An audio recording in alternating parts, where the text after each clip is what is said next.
Today, I want to talk to you about one of the most powerful words in the English dictionary, and that word is no. If you want high-value clients, if you want a fun, profitable business, then you're gonna have to say no. I think for many people, especially the people pleasers, no is actually a really difficult thing to say to people. So the first thing is we need to understand what to say yes to and what to say no to. Now, I really believe that most of us intuitively know what we should say yes and what we should say no to, but there's also a really simple way to figure that out. The first thing that we need to know for ourselves is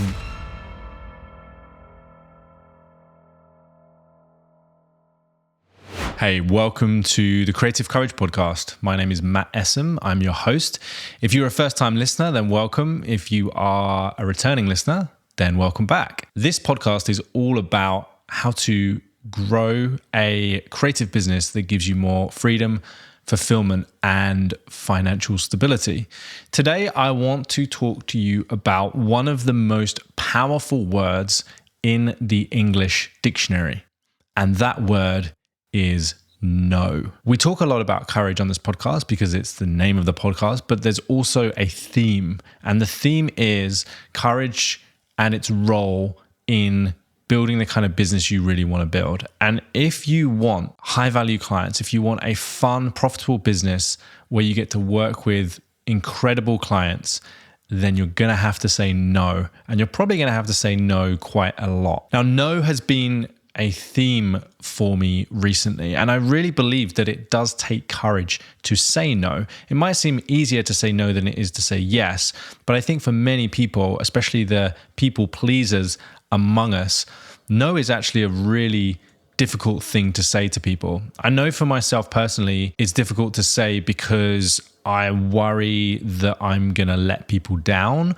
or I'm going to disappoint people, or people are going to be angry at me, or just think I'm a bit of a dick. Like, why is he saying no to this thing? It's a really cool opportunity, or it would really help me out. And what's interesting is that the more quote unquote successful I've become, the more people ask me for things. And it could be as simple as, hey, can I pick your brains on this thing? Or can I get an hour of your time? Or it could be, can you come and speak at this thing? Or can you run a workshop? And I love getting requests because it means that what I'm doing is having some kind of impact, and it means that what I'm doing is in demand. So it's a good sign. The skill is learning what to say no to and what to say yes to. And so I want to talk to you a little bit about how to develop that skill. And then I also want to talk to you about courage and its relationship with no. So the first thing is we need to understand what to say yes to and what to say no to. Now, I really believe that most of us intuitively know what we should say yes and what we should say no to. But there's also a really simple way to figure that out. The first thing that we need to know for ourselves is, what do we want? And that might seem like an obvious question, but most people I speak to haven't actually sat down and taken the time to think about what do they really want. And when I say what do you want, I don't mean what do you think is possible. They are two very different things. I mean, what do you really want? What do you want your business to look like? What kind of impact do you want to make in the world? What kind of clients do you want to work with? What kind of relationships do you want to have with them? And getting really clear, like, what would a 10 out of 10 look like in each one of those areas of your life and business? Do I want a business with a small team? Do I want a certain revenue? Do I want a certain income? What do you actually want life and business to look like? And that is our North Star. That's the thing that guides us to where we're trying to get to. And the things that get thrown at us along the way, or the different paths, the different options that we can take along the way, should really be determined based on that North Star. So if someone says, hey, do you want to come and do this thing? Rather than looking at the opportunity in isolation, for example, it might be like a really cool client. Maybe Amazon or Adidas or Nike or somebody approach you and you're like, oh my God, I've always wanted to work with these people, right? So you think, oh, this is a great opportunity. But what we need to do is we need to look at that opportunity in the context of what we're trying to achieve and ask ourselves, is this thing moving us closer to what we want. And if the answer is no, no matter how good that opportunity looks in isolation, we should say no to it. And that's why it's hard, and that's why it takes courage, because we have to say no to good opportunities with the belief that better opportunities exist. And that's what trips most people up. So they say they want better clients or higher ticket clients. Let's say they want their average project value to be 50K instead of 10K. But then what they do is they say yes to 10K projects. And what I believe is that is essentially signaling to the universe, for the want of a better word. But what I really mean by the universe is everything that is connected to us. It's signaling to the world that we don't really want that thing, because we're saying we want one thing, but we are behaving and making decisions in a way that is not in alignment with that. And when I'm coaching my clients, I talk about this idea of congruence. And I ask them, are you currently congruent with what you want? And for most people, when they are honest with themselves, the answer is no, I am not. So let me just really break down what I mean by that. When I say, are you congruent with what you want? The question is, are your decisions and is your behavior and the way you think about this lining up with what you want? I.e., if you keep making these decisions, acting in this way, will you eventually get what you want? And so if you're saying yes to 10K projects and really you want 30K projects, the answer to that question is no. It doesn't matter how many 10K projects you say yes to, they aren't magically going to turn into 30K projects. In order to start getting 30K projects, you need to start asking for 30K.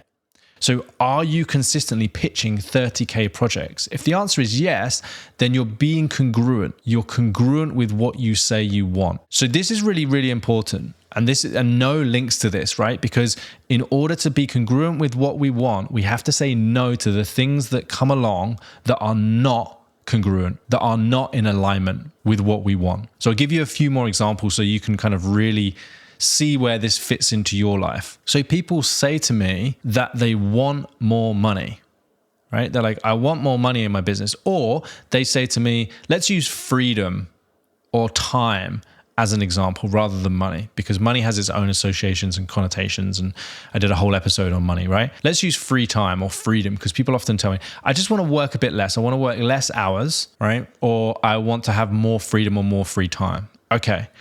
So that's what they want. Then a client comes along who they know is going to be demanding, or they have a client that is demanding. And I ask them, are you putting boundaries in place with this client? Are you saying, right, I don't work past 7 p.m.? Or are you saying, right, I'm now taking Friday afternoons off. I'm not going to communicate on Friday afternoons. And most of the time the answer is no. So I want more free time, but the way I'm acting is not in alignment with more free time. And the reason people struggle with this is because of the if, when, then paradox. And I talk about this in the book that I'm just about to release, and I call them phantom loops. Phantom loops are beliefs or ways of thinking that keep us stuck where we are. So they stop us from moving towards more of what we want because we think about what we want in the wrong way. So the if, when, then loop is a really common thinking pattern, which in the context of time, which I just used as an example, is when I have less demanding clients, or when I have less work, or when I have X, Y, and Z, I will then make more time for myself. So they want the external to change before the internal changes, but it doesn't work that way. And this is why most people struggle. It works the other way around. We have to make the internal decision first based on what we want, and then we have to have the courage to act in alignment with that thing until we get it. I'll say that one more time. We have to be very specific about what we want. Then we have to make the internal decision that we are going to behave in that way, i.e. make decisions that are in alignment with what we want until we get it. And that requires you to A, do something different than you're doing right now, but B, it requires you to have faith that you will eventually get the thing that you want by acting in alignment with it. And that's where courage comes in. So the courage to say no to good opportunities with the belief that there are better opportunities for us is huge. The courage to say no because we're worried we might offend someone or upset someone and they'll never come back and give us an opportunity again is huge. We have to risk things not working, or we have to risk the idea that we won't get those things in order to get the things that we want.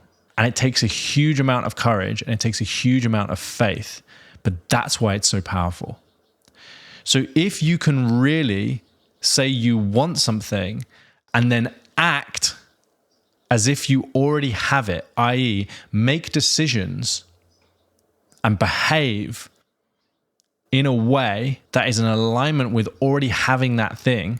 So like, you're going to get that in future. So if I knew I was going to get that, this is the decision that I would make.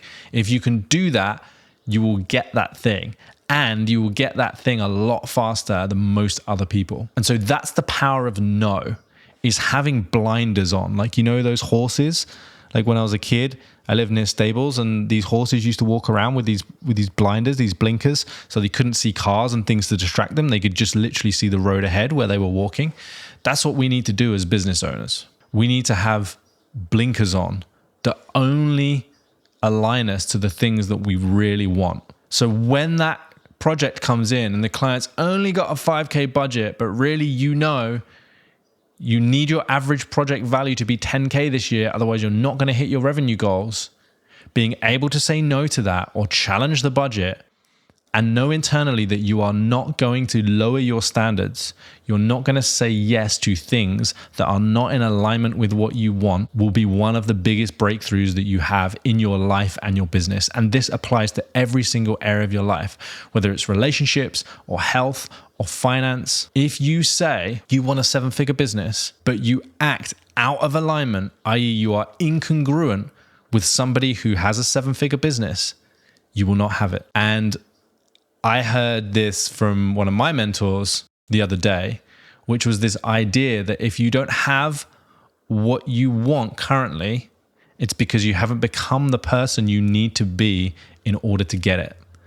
And so putting that through this lens of thinking basically means that if you don't have that thing yet, it's probably because you are doing too much, i.e., saying yes to too many things that are not in alignment with what you really want. And this is what people really struggle with, including myself. I've struggled with this for years. And it's only when I went, oh God, I don't actually have enough clients this month. And this person's come along and they say they're happy to pay me X, but really I know I want to be paid Y. Saying no to that client, even though I don't have enough work, is one of the hardest things you can do, because you have to believe that a client that is going to pay you that amount is out there. You have to believe that you are resourceful enough and you have the ability and skills to get that thing. And that's why no is so hard, but that's why no is also so powerful. So here's my question to you to think about. Am I currently behaving, is my way of being in alignment with what I actually want? And there's two parts to that question, because if you don't know what you actually want, or you haven't sat down to really define it, like what you really want, not what I think is realistic if I keep doing what I'm doing, what do you actually want your life and business to look like? And then the second thing is, am I doing things? Is my behavior in my day-to-day, week-to-week, the decisions I'm making, the things I'm saying, the people I'm surrounding myself with, are those things in alignment with what I want? That is one of the most powerful questions you can ask yourself. I hope you found this episode valuable. If you did, don't forget to subscribe. But more importantly, if you are a regular listener and you do find these episodes valuable, I love getting messages from people on LinkedIn telling me what they got from it. So click the link below, drop me a message on LinkedIn, connect with me there, follow me there, and share this with a friend. Who's somebody that maybe would have an insight or get some value from listening to this episode or one of the other episodes. This is the Creative Courage Podcast. My name is Matt Essam. Thank you for listening.